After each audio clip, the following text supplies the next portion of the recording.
No one marries a fat girl, sir. The words hung in the air like smoke from the candles flickering between them. Across the small cafe table, Nathan Sterling, CEO, millionaire, man who'd built empires, simply smiled. Not the polite smile people give to diffuse awkwardness, a real one. "Then I suppose," he said quietly, "we'll just have to prove them all wrong." Grace Morrison hadn't wanted to come. At 27, she'd survived enough blind dates to know how they ended, with excuses about early meetings and eyes that drifted toward the door. Her sister Emma had set this one up, insisting Nathan was different. Grace had heard that before. She'd chosen the corner table deliberately, where the light was softer, where she could leave quickly if needed. But when Nathan arrived, tall, composed, with kind eyes that actually met hers, something shifted. They'd talked for 20 minutes about ordinary things: his toffee roasting hobby, her work at the children's library, the yellow flowers hanging in the window that reminded him of his grandmother's garden. Then Grace's phone buzzed, a text from her mother. "Don't get your hopes up, sweetheart. Men like that don't choose girls like us." The words had cut deeper than they should have, maybe because they echoed everything Grace had heard since middle school. Maybe because part of her believed them. That's when she'd said it, put the truth on the table before he could, armor disguised as honesty. But Nathan didn't flinch. He set down his cup carefully, and there was something in his expression, not pity, not politeness, recognition.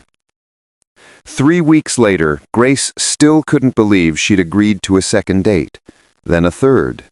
Nathan never rushed, never performed. He listened when she talked about the kids at the library who couldn't afford books. He laughed, genuinely laughed, when she described her disastrous attempts at gardening. One evening, walking through the botanical gardens, he stopped near the rose section. "I was engaged once," he said quietly. 5 years ago. Victoria. She was everything society says you should want. Beautiful, ambitious, from the right family." Grace's chest tightened, but she stayed quiet. 3 days before the wedding, I overheard her on the phone with her mother. She said, "Don't worry, once we're married and I have access to his accounts, I won't have to pretend anymore." Nathan. I called it off. Spent the next 5 years building my company, telling myself I was fine alone. But I wasn't fine. I was just safe. He turned to her, his eyes holding something raw and honest. Then Emma told me about her sister, who loves children's books and grows terrible tomatoes and doesn't pretend to be anything she's not. Grace felt tears building. "I don't understand why because when you said what you said that first day, you weren't fishing for compliments. You were protecting yourself. I know that kind of hurt." He reached for her hand, careful, asking permission. "And because every moment with you feels like coming home to something I didn't know I'd been missing." By month 4, Grace's walls had begun to crumble. Nathan had met her family, her protective sister, her worried mother, her father who'd simply shaken Nathan's hand and said, "Treat her right." He did, in ways that mattered. He showed up when she had a bad day, bringing soup and terrible jokes. He donated $30,000 to the library's summer reading program, anonymously, until Grace figured it out. He held her when she cried about the 8th grader whose parents couldn't afford school supplies. But the doubt never fully left. At restaurants, Grace caught the stares, the confusion on faces that asked, "What's he doing with her?" At a company gala, she overheard 2 women in the restroom. "That's Nathan Sterling's girlfriend? I heard she's some kind of librarian. Can you imagine? He could have anyone." Grace had left early that night, claiming a headache. Nathan followed her home, but she wouldn't let him in. The turning point came unexpectedly. Nathan's mother, Margaret, requested lunch. Grace had avoided meeting her, terrified of the judgment in a mother's eyes when her billionaire son brings home someone like Grace. But Margaret Sterling wasn't what Grace expected. 72, silver-haired, with her son's kind eyes, she ordered tea and got straight to it. "Nathan told me what you said on your first date." Grace's stomach dropped. "He also told me you're the first person he's trusted in 5 years, the first person who sees him, not his portfolio." Margaret's voice softened. "I was a size 20 when I met my husband. Everyone said he'd married beneath him. We had 43 beautiful years before he passed."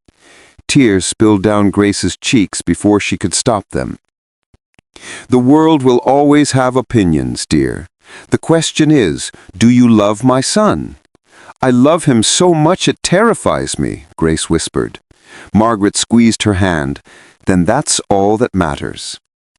6 months after that first date, Nathan asked Grace to close her eyes during their evening walk. When she opened them, they were standing in front of an old Victorian house, the one she'd pointed out months ago, mentioning how it would make a perfect community reading center. "It's yours," Nathan said simply, "if you want it."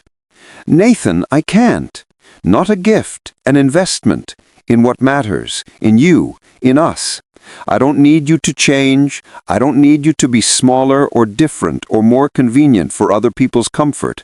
I need you exactly as you are, brave enough to call out the world's cruelty, soft enough to still believe in kindness, real enough to let me see all of you."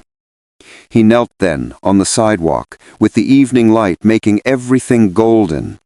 "Marry me. Let's build something beautiful. Let's prove every cruel voice wrong just by being happy." Grace pulled him up, laughing through tears. "You're supposed to wait for an answer." "I'm a patient man. I'll wait as long as you need." She kissed him instead, her answer clear in that single moment of choosing love over fear. 1 year later, Grace stood in that same cafe where it all began, now running the community reading center. A young woman sat across from her, maybe 25, nervous, applying for a volunteer position. "I should tell you, I don't usually get picked for these things," she said quietly. Grace recognized that armor, that preemptive strike against rejection. "Tell me why you want to work with kids," Grace said gently. As the young woman talked about stories and hope and second chances, Grace thought about that first date, about Nathan's patient smile, about choosing to believe in kindness when the world had given her every reason not to. Later, Nathan picked her up, kissing her temple. "Good day?" "A good day," she agreed, leaning into him. As they walked toward home, toward the life they'd built despite every doubt and whisper, Grace thought about that terrified girl who'd tried to reject love before it could reject her. "You know what I think?" Nathan said, as if reading her mind. "What's that?" "I think the bravest thing we ever did was prove that kindness wins. That real love isn't about meeting someone's checklist, it's about meeting someone's heart exactly where it is." Grace stopped, turned to face him, her hand finding his. "We did prove them wrong, didn't we?" "Every single day," he whispered, "just by being us." And in that simple truth, in choosing each other despite the world's narrow definitions, they'd found something the doubters would never understand. That love, real love, sees not with eyes, but with soul.